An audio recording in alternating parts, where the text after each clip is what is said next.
Hello.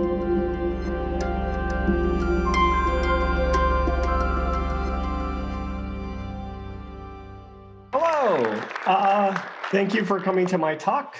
Don't make my job easy, effectively pitching to publishers. As mentioned in my intro, my name is August Brown, and I want to chat a little bit today about pitching. So first things first, a little bit about me.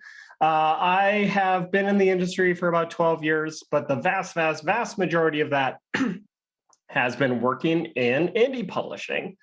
And most of that work has been in production, but through my very start in publishing up to today, I've been heavily involved in sourcing and evaluating games and chatting with devs. And through that work, I have personally reviewed thousands and thousands of pitches and chatted with hundreds and hundreds of devs about mobile games, PC games, basically any kind of game out there. And my hope is that using all that knowledge and knowing, most importantly, like what gets me jazzed and what gets me excited about pitches can be useful information for you all. And in this talk, I want to kind of recontextualize a little bit how we talk about pitching. And that is in most blog posts and GDC talks and for Twitter threads and whatever, there's always this focus on content, on you got to have your pitch deck, you got to have your budget, you got to have your et cetera, et cetera. And all that stuff is super important. Those pitching materials, you won't get your game signed without them. But I do think you will get your game rejected a lot of the time before those even come into play. Before anyone opens your budget, they'll make a decision that they don't want to sign your game. So I want to focus a little bit more on how we present information rather than getting into the nitty-gritty of what information to include in a pitch. And to do this, I want to look at the pitch kind of as a whole as a sales funnel. And if you don't know what that means, that's super cool. We're going to chat about that in a couple minutes. And finally, I want to share some real life examples. I want to pull back the curtain a little bit, show you a couple of games that got pitched to Armor Game Studios that we ended up signing, kind of how they laid out information. And most importantly, I think, is like what it looks like on the other side when a publisher gets excited about a game and how we react to good pitches. So kind of taking a little step back, I want to talk about that conventional wisdom I mentioned a little bit ago. And that is all the posts and everything about pitching, for the most part, comes from publishers. And I know I'm super guilty of working for a publisher too, but I think it's super important to realize that there are kind of inherent biases that come from that point of view when we talk about pitches, because the very natural thing for us to do is to give advice that makes our job easier. We have business intelligence suites or spreadsheets or something where when we get your pitch, we're going to plug in the budget. We're going to plug in where you're from for tax purposes, and we're going to plug in when you're going to launch. And all these things go into some spreadsheet or something. And so a lot of the information that people get from publishers tends to be like, what can you do to make my job as efficient as possible at plugging all this information in? And other advice can be stuff like, oh, it's really annoying to me when people do this, so I'm going to advise them not to. And I want to steer a little bit away from that, because while that is a very fair approach to giving information, and if you just kind of paint by numbers, you put together a fair, like objective pitch, you shouldn't be fair. There are thousands of devs pitching games, and it's super competitive, and anything you can do to get your pitch kind of resonating with a few more people, you should try to do it. So to talk about this, I want to conceptualize it through this lens of a sales funnel. And to get everyone up to speed on what maybe a sales funnel is or isn't, I want to play a little mind game for just a second and just pretend you no longer work in games. And instead, you own a pet shop. And your goal in this pet shop is to sell puppies. And in order to sell puppies, there are a few steps you need everyone to go through first. First, someone needs to know your shop. If they don't know your pet shop exists, they can't buy anything from you. They need to enter your shop physically. They need to find a pet they want. And finally, they need to purchase it. And if you look at this list, there are a couple really important things about it. One is every step is dependent on the steps above it. No one can purchase a pet if they never walk in the front door. No one can find a pet that they really want if they don't know your shop exists. And at every step, there are going to be a few people who like notice your shop and keep walking, or someone who are like, oh, I really want this dog. And then they see the price tag like, oh, I actually don't want this dog. And this is where we get to the sales funnel. So this is just kind of a visual representation of this phenomena where at every step, some number of people check out and there isn't anyone else coming in outside of this. Like at step 3, they have to go through all the steps. And so to kind of conceptualize different ways that sales funnel might interact with different approaches, let's look at scenario A, where we have our pet shop and our approach is we're putting the biggest sign we can out there that says we're selling puppies for $7,500. And scenario B, where we have the same pet shop, but instead we put the biggest window out we can with the cutest puppy out in front. And this is where we get to the fact that not every sales funnel looks the same. Some approaches, you're going to have just as many people knowing that your business exists, but then it's just going to shrink the hell up because I don't want to spend $7,000 on a puppy. Conversely, you're going to have just as many people at the top know that your shop exists, but they're like, oh, that's a cute dog. I'm going to go see what that dog's business is all about. And they walk in your door and your funnel's a lot bigger. And this will come back in a little bit. And all this is important because pitching, like everything in this capitalist hellscape we're in, is some form of marketing. That's just a very, very specific form of marketing, which is you are marketing yourselves and your potential game to publishers for funding.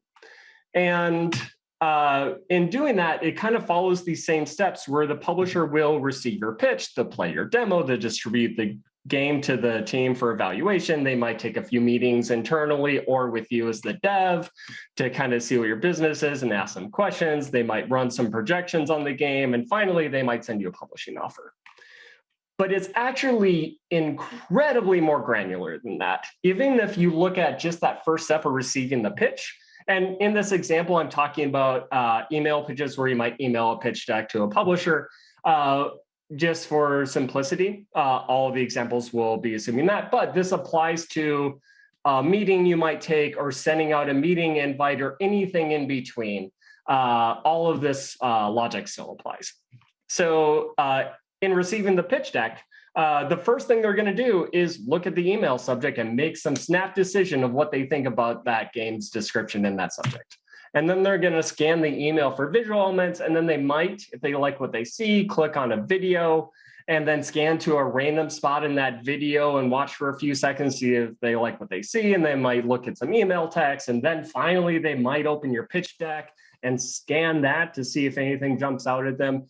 And then if you go through 1,000 more of these little micro steps, someday you might get a publishing offer. And so if this looks familiar, it's because it is. It is the exact same thing as the pet shop. This is a sales funnel. And all the same rules apply. You can't get someone to open your pitch deck if they archive the email at looking at your GIFs, which sucks. It happens. I think a lot of publishers try to give every game their fair shake, but and even if they don't archive your email, they might have made this internal decision of like, oh, this game's not for me. And they might go on to open your pitch deck, but essentially the game is already rejected at that point. And there's no one who's going to jump in at step 5. They have to get through all first 5 steps before they get onto the later ones. And I think it's important to take one little step back at this point and just talk about some unfortunate truths on just the fact of the matter of what happens with publishers and how we evaluate games. And that is we get so many pitches. We get thousands and thousands and thousands of pitches, and we can't afford to spend hours and hours looking at every single pitch. And what that means, and this stinks, most demos don't get downloaded, let alone played. Decision will be made before we even look at the demo, like, oh, this game isn't for us, we can pass on it. And even beyond that, a lot of decisions will be made whether or not we look at your pitch deck later. Even before we open that pitch deck, we'll either be excited about your game or we're like, oh, this is probably a pass. And we might look through the pitch deck to see if there's anything in there that might change our minds, but a lot of decisions have been made by that point. And even if someone does watch a video, if you send a like 20-minute gameplay video, I guarantee you almost no one is watching that. If you send a 5-hour gameplay video, which we totally receive, I guarantee you 0% of publishers watch those 5 hours. And so you get 10 to 30 seconds of whatever you send that the publisher is going to realistically watch. And those will be a random 10 to 30 seconds wherever they happen to scrub through in the timeline of that video. And this all just sucks. It takes so much work to put together a pitch deck. It takes so much work to put together a demo that's ready to show to people. It takes so much time to capture video and edit it. And you don't get fairly rewarded with people's time for doing all that work. And that just sucks. But if we were to watch every 5-hour gameplay video or even every 5-minute gameplay video sent to us, that is literally all we would be doing, and we couldn't effectively run a publishing business. So while I admit this really sucks and it's not fair, it is just how things are. And so I think we can go into this with that knowledge in mind and kind of make some smart decisions on how we structure pitches. And to do that, I think we have to talk about how decisions get made. And this isn't talking about like how groups come together to form consensus. This is just on a personal level. Like, do I get excited about something? Do I think something's a good idea or a bad idea? Because at the end of the day, computers, at least for now, don't process pitches. Humans process pitches, and humans have feelings and can be manipulated. And I think that's super important to think about when we structure our pitches. And to put context of this, I like to think about our thinky brains and our feely brains, kind of these two different modes you might be in when you're making decisions. And it's important to know that in kind of this context, only one of these kinds of sides of your brain is really in the steering wheel at a given time. If you are in a full like analytical, logical mode, thinking about like the numbers and like impacts on stuff, you are in thinky brain mode, and feely brain is sitting in the passenger seat waiting their turn. And feely brain, conversely, is a more emotional state that we might be in when we're making decisions. So to kind of talk about these different states, let's first talk about thinky brain. If I am in thinky brain mode and I receive a pitch and I am going through and evaluating it, my thinky brain is going to be thinking about, what is the potential audience size for this game? Does this team have the experience needed to execute on it? What are the marketing challenges? Like, does the art look really like it would skew to younger audiences, but the game itself has some really heavy themes? Is that going to make marketing hard? Does the game fit within our budget, and does it fit within our launch calendar? And are there other games launching in the same time period that might pose kind of external risk to this game? And if you think about it as I go through this, these are all very like logical approaches to thinking about like, what is the risk versus reward on these things? Conversely, feely brain just wants to have a good time. Feely brain is only out there to get jazzed about stuff or repulsed, but we're mostly going to be talking about being jazzed about stuff, and really just doesn't care about anything else other than like, hell yeah, this game rules. So thinking about the pet shop example earlier, if your thinky brain is in the driver's seat, typically speaking, that funnel is just going to be a lot more narrow, because our thinky brain is going to be able to like, that budget's a little high. I don't think it's a fit. Oh man, there are like 2 other games that are kind of similar, and I don't think this one's a good match. And it's very easy for thinky brain to disqualify a game.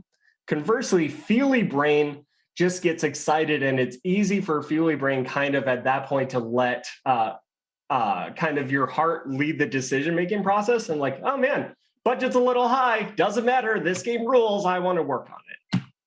So from those examples, you see, like, I feel very strongly that everything in your pitch should be optimized so that feely brain can just do its thing and get jazzed about your game. And this starts from the very beginning of having an evocative email subject. We get so many pitches that just are like, a pitch for Armor Game Studios, or new game for pitching. And it's accurate, but like, that's not going to get me jazzed. And an email subject will never like be the end of it. You'll never get your game effectively signed from the subject. But what it does do is it puts my brain into kind of this curious mode. If there's like, ooh, I don't know what that means, I want to know more. It kind of primes the pump for my Feely brain to take over. Right from the get-go, putting the absolute best gifts you can right at the top of this email or your presentation if you're giving it live or whatever, just like hit them hard out of the gate. There is no merit in burying the lead. The best looking thing you can do and put out there, put it right at the top. And very short descriptions that get right at your unique selling point. What makes your game unique in 1 or 2 sentences? A very important thing to know about Feely Brain is it doesn't like to read. And so if you throw too many words at it, it's going to check out and Thinky-Brain is going to take over. And this applies to kind of burying links to important things because Feely Brain still wants to check out your demo. It still wants to check out your video, but it needs to be able to find it. So if you have those links just like buried in a paragraph, it's going to be kind of easy to check out. But if you just have it like super clear cut, like this is where the video is, Feely Brain can keep doing its thing. And that's really it. There are like obviously a ton of little bits of nuance to this, but at the end of the day, just put the radish shit at top and everything else will kind of go from there.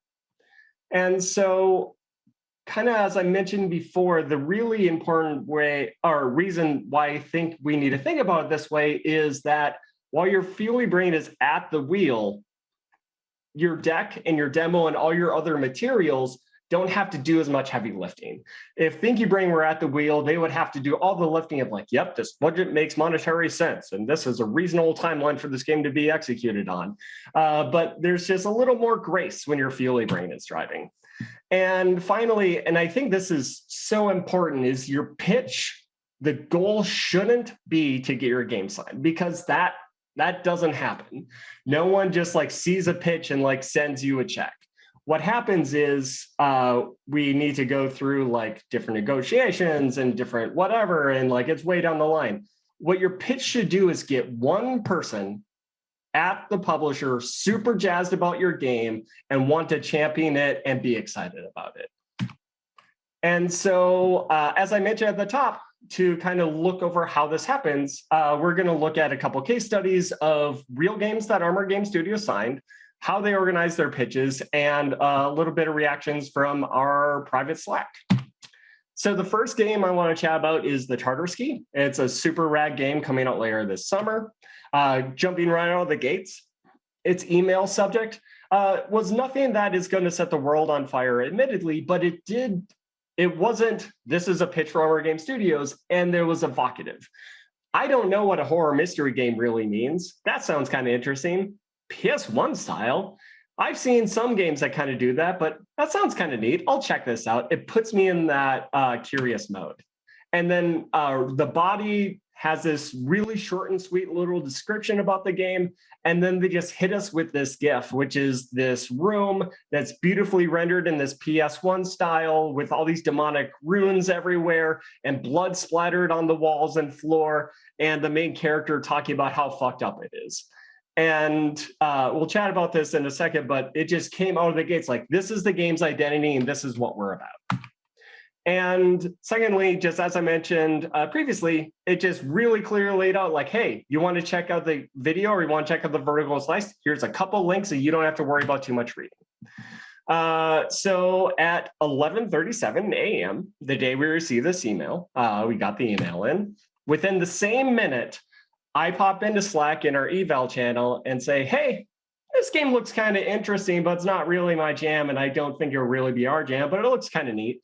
And immediately our director of games, Dora, jumps in with yo and capital yos, and just the excitement instantly goes from there. And jump forward 25 minutes, she's spamming all caps. She's talking about how great the demo is. The demo takes 20 minutes to play. This happened 25 minutes after we received the email. We had already played through the demo, and my attitude towards the game went from like, I'm not so sure about this, to being like, man, I want to get on this train. Dora's excited. Now I'm excited.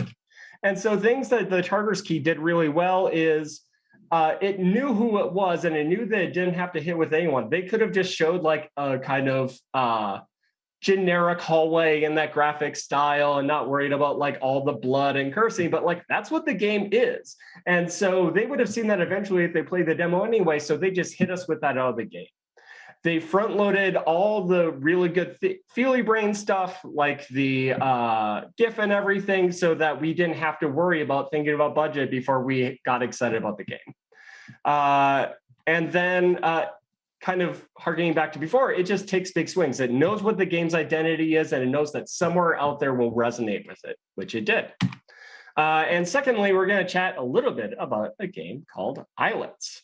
First off, here are a couple quotes I'd like to share with you. First, Metroidvanias are always going to be a saturated market. It feels like every Metroidvania is going to be facing an uphill climb right now, and I'm not sure what separates this one from the pack. This is a very competent game, but I have no idea what would make me excited to sign a Metroidvania. These are all quotes by me. These are all real things I said that are forever enshrined in our kind of spreadsheet type stuff of where we chat about games that we're evaluating. And these are all real opinions I had. I love Metroidvanias. I play them all the time on my own time, but it's kind of a hard market. And I didn't know what would make me excited about it. And time after time again, I'm like, I'll just never fall in love with a Metroidvania. That's fine. And then came Islets. Right from the beginning, the email subject. Again, we're not running for a checkbook after seeing this, but what does surprisingly wholesome mean? That's kind of weird. I want to know more about that. Metroidvania, okay, I get that.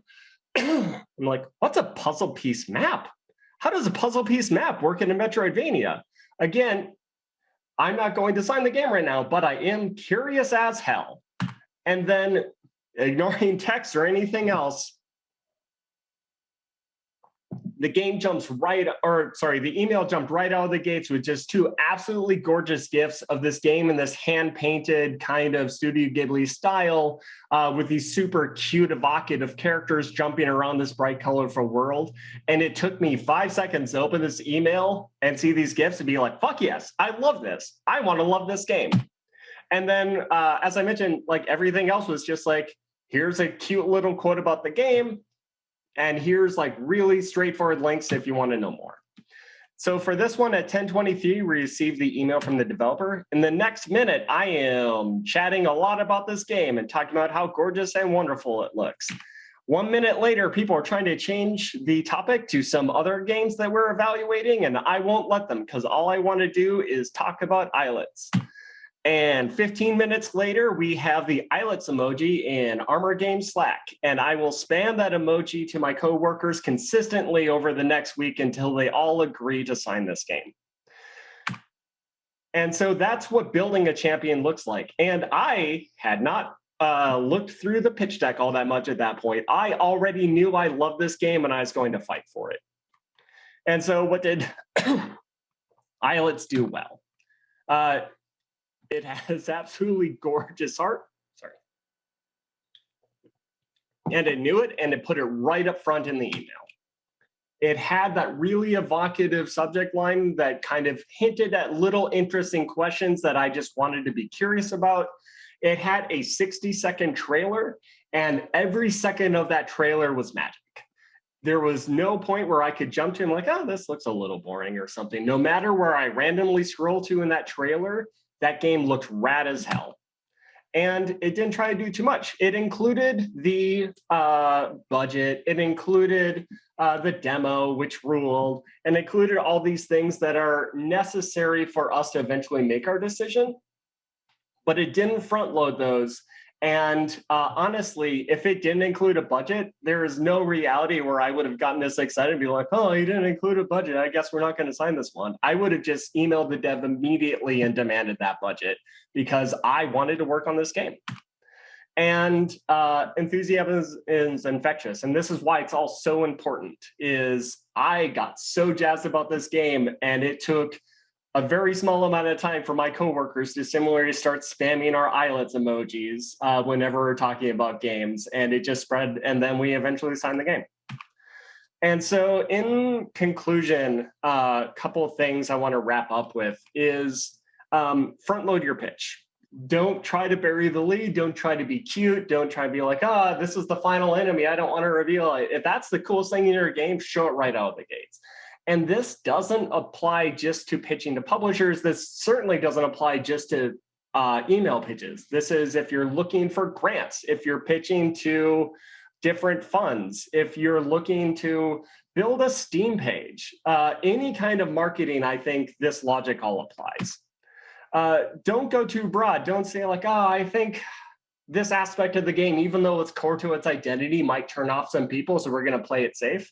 That might be how you get through Thinky-Brain a little further, but that's not how you're going to hook feely brains with people. You're going to build your champions by putting what your game is out there, owning it, and hoping you find like-minded people. And most publishers won't have your champion, and that's fine, and that's just the reality of it. There are hundreds and hundreds of publishers out there, and chances are, if your game actually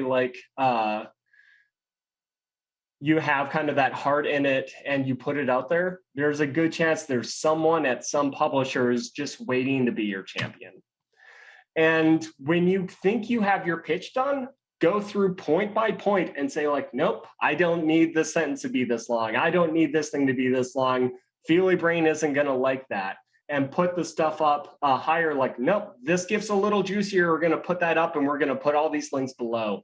And whatever you can do just to make sure that Feely Brain can take the steering wheel from the get-go. And that's it. Thank you so much.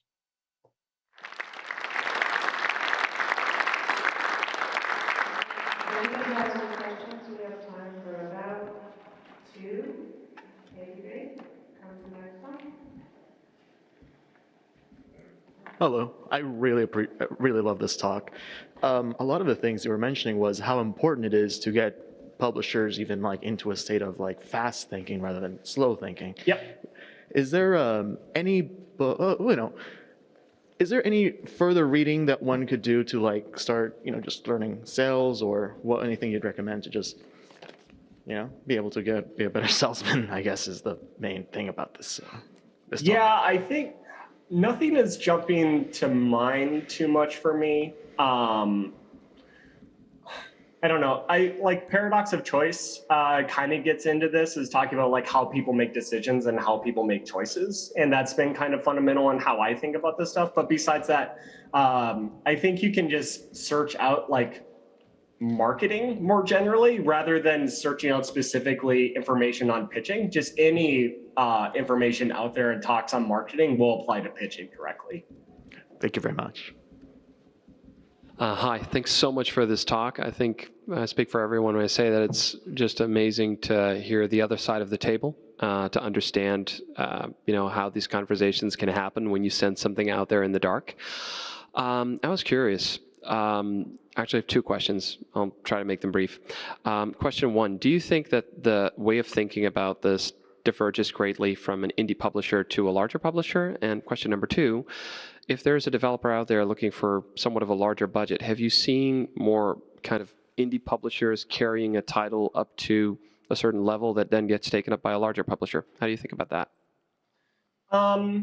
So for your first question, I haven't worked at a AAA publisher, so I can't tell you, but this applies, and there have been a lot of really good talks from other folks. Nick, I'm blanking on his last name right now, I think from Xbox or something, gave a talk a few years ago about finding champions and whatnot. And so whether you're pitching to like a small publisher or a large publisher, or you're pitching to Nintendo trying to get some co-marketing, or Xbox, or whatever it is, at the end of the day, we're all humans, and you're going to get people excited by finding those champions and kind of hitting those emotional points. So I think it applies to basically anyone you're pitching anything to. And for your second question, I don't think I totally follow. I think typically co-publishing in general still is like fairly rare, if that's what you're describing. Yeah. Yeah. Well, Often there will be like other funds or other things that a publisher might like be up to working with. I know like with Canada Media Fund and like lots of other government funds, but with other publishers it just gets pretty muddy, and I don't think it's super common. I'll ask you about it on LinkedIn sometime. Thanks so much. Sounds great. Hi, thank you very much for the talk. It was very informative, and you're absolutely right about everything you said, that, time is limited and so on, right? But have you guys considered actually like the other side of the coin, and well, we as indie developers should be better at pitching. What are your ways of getting better at your job? Sorry for being cheeky, but discarding games just by the fact that they don't have a screenshot, you might be missing out on quite a lot. I think there's a chance we're missing out on stuff, but honestly, I don't think so. Because like, if a game doesn't show well to us, how are we going to market that to a larger audience? Because your indie developer doesn't have to be as good at marketing as you are, and that's Sure. what he's looking for. Yeah, that totally makes sense.